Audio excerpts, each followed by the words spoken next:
So in Berlin, there's a statue There's a few of those, actually. of a man on a horse. There's a few of those, actually.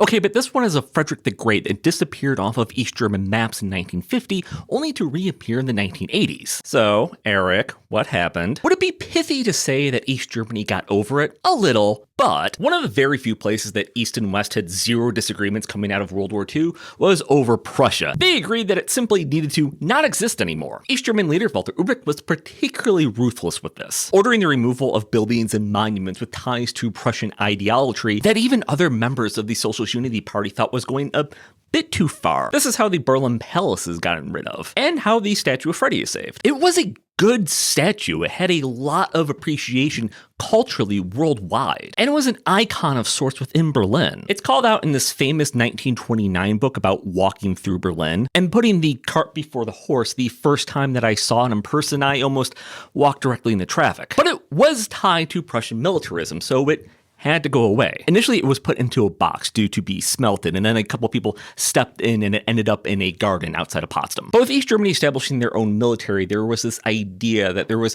figures from the German past that needed to be reached out to for inspiration. Of course, there was a major time period that they needed to skip over. So, Prussia. By the 1970s, East German memory had started to turn around on Prussia, especially Friedrich the Great in particular. History education starts teaching Prussia with a little more nuance, and Freddy is rehabilitated as a nuanced figure, one that brought about a lot of reform within Germany, but also one that advocated for Prussian imperialism, that without which the revolution wouldn't have come. So 1980 rolls around, the statue is brought back in East Berlin, added to East German tourist guides, and placed about 6 meters away from where it had been before. Memory in history is always political, especially if it's a man on a horse.